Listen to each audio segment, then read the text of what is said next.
Did you buy your TV in the last 4 years? I guess you're not watching disc golf anymore. The Disc Golf Network, Disc Golf Pro Tour, or whatever you want to how you want to call them, they announced their new subscription plan. And I'm sure you've heard about it. If you're any kind of disc golf watcher, you've seen they have now a basic plan, a standard plan, and a pro plan. Starts from $5.99 a month, $12.99 a month, $19.99 a month, and then of course you get about a 50% discount if you not quite 50% discount, but you get a discount if you're a PDJ member on the plans. And of course, the more you pay, the more you get to see. Well, but the big thing is that they actually went to a new platform to improve the functionality of what we're watching, and I'm sure to give them a lot more control, especially with this subscription plan. Right. But what I saw, Shane, was a lot of people after this weekend and the All-Star weekend, there was quite a bit of chatter on social media where people weren't able to even watch. What got me wanting to talk about this is a specific post on Disc Golf Discussions on Facebook, and this guy Gary says, so after getting an email back from Disc Golf Network, I was flat out told that my only option is to buy a new TV. My 4-year-old TV is apparently not supported by the new platform they are using. And of course, a lot of people got on there and commented, said, why can't you use a Fire Stick? Well, there's another guy that said, I bought a Fire Stick last year and I can't even use that. And there's other people saying they had the same situation where their TVs aren't that old. They're using the streaming apps and they can't watch disc golf anymore. Yeah, I just suck it up, buy a new TV. I mean, isn't that just spend a few $100s, $1,000, go get yourself a new TV. You got what? Do you even care about disc golf? Oh, exactly. I mean, you call yourself a disc golfer? $239 for a subscription, another $250 for a new TV. I mean, go to Walmart.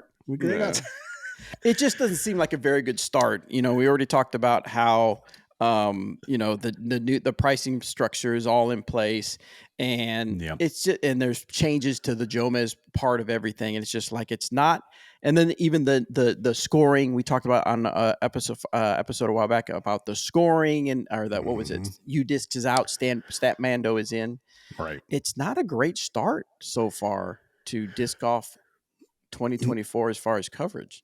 No, I mean, a lot of this stuff is very reactionary. I mean, how do you vet these new programs and apps that they're going to say are the next best thing since sliced bread or since the bird, right?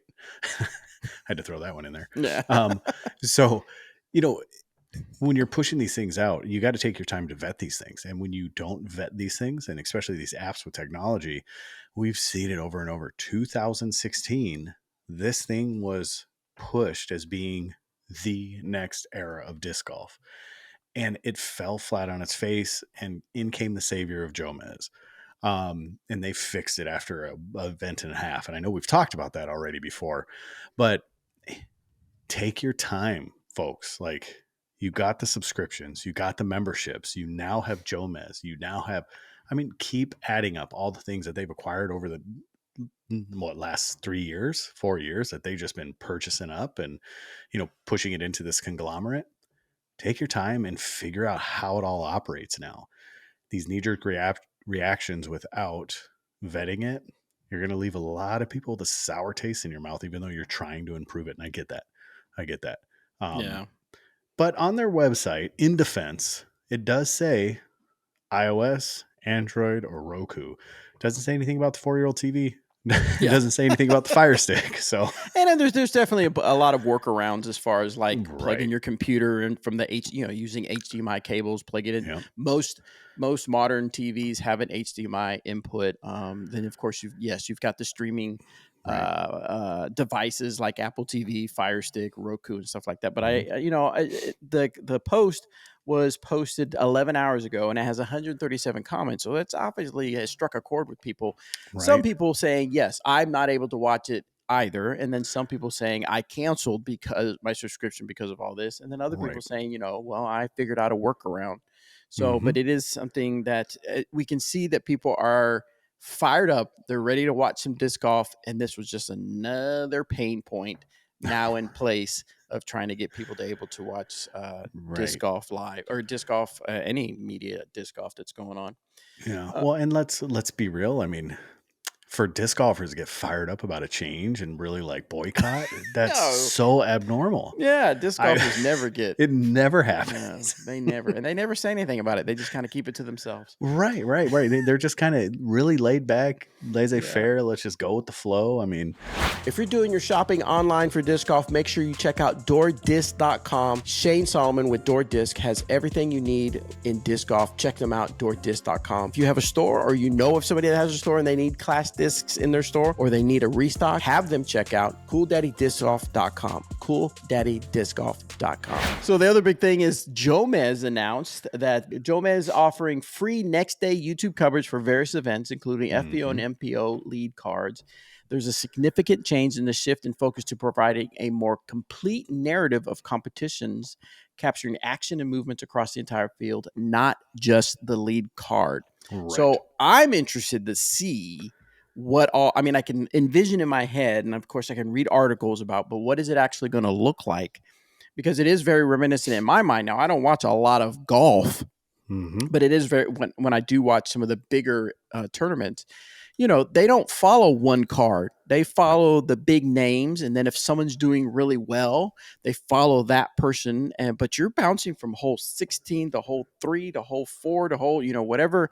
And Right. now they do a great job of creating a narrative as people are playing. And, you know, if they've played, especially if it's like one of the final days, you know, they kind of walk you through the story of the person that's in the lead and things like that. So I'm imagining that's what Jomez is going to do.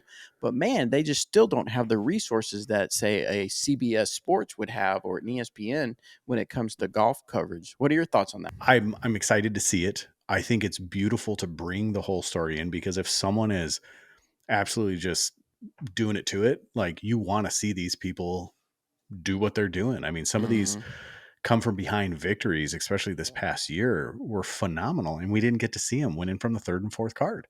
And it'll be beautiful to capture that. Now, logistically, how in the heck are they going to pull that off? I don't know. They have a hard enough time just being static with one card. Now you're going to throw all the hot players in the mix, and in basically through 18 holes. I mean, man, that's a lot. That's going to be a lot of work. You know, and it says that they're going to, you know, bring in key moments so we know other things that are happening. But again, in my mind, I'm thinking you've got, you know, 18 holes, all the cards out there playing, all the people out there playing. How are they going to capture all the key moments and then select which ones to see us, to show us? Right. Or are they just going to kind of, I don't want to say guess at it. I'm sure they're going to do their homework to figure out, okay, this is going to be an interesting story. But in other words, they don't have the resources to film a lot of stuff and then narrow it down to key moments. Right. I feel like they have to already know what key moments, and they're actually going to, in a sense, they're not going to make up key moments. But in other words, if they pick 3 or 4 players to film, then their resources are on that. So then they've got to make those the key moments. Does you understand what I'm saying? In other words, yeah, I get it. Yeah, they got to create or manufacture drama. I mean, right? Yeah, that's definitely a way to put it. And I'm not saying that's what they're going to do, but that's, in my mind, based on what resources I know they have, that's what I feel like is going to happen. So let's put the big picture together when we talk about all the resources that they've been collecting over the years, as far as purchasing up companies and little disc golf things. The most recent one they did was the ousting of UDisc and implementing their own scoring system, right? They're going to have somebody there with some sort of device to record or score. So with that being said, can they use these scorers, which will take place of the UDisc people, to capture the moments? You know, I mean, we might see some potato cam work, but do you think that might be the ability to get the cameras on site based on the scorekeepers that they're going to have with the cards? I don't know. Well, you say using the live scoring. I just remember seeing a Facebook post about some people saying that the commentators weren't even able to keep up with the scores because they didn't know. I can't remember if they didn't know to look at how to look at the live scoring, or they couldn't understand how they do the live scoring. So, and we talked about it where there was going to be some hiccups and some challenges, but you know, you would think they'd have some of that type stuff figured out, but apparently not. So let me ask you the big question though: are you going to subscribe to Disc Golf Network? Not at $239. You're not going to go pro plan? Not going to go pro plan. I don't see, USDGC is one that will be on there now with the pro plan. And they picked up a couple others. US WDGC, they've picked up the European Tour. So there's 2 courses in the European Tour that we weren't able to see last year. So there is some benefit to the amount of money you're paying. But for $239, I mean, I don't pay that much for Netflix. So, and I hate to say that, but no, I don't hate to say that. I don't pay that much for Netflix. Why am I going to pay that much for disc golf? I am just curious, just because I'm my media background, but I'm curious how it's going to look. So I think I'm going to subscribe for a little bit to see what it looks like. I don't know. I'll probably do the standard plan so I can catch a little bit of the Joe Miss stuff and then decide from there what I want to do. Yeah, I think so. I think that's probably the same direction that I'll be, because it's not too far off of what we're paying currently or what I'm paying currently. Well, are you going to subscribe to Disc Golf Network for 2024?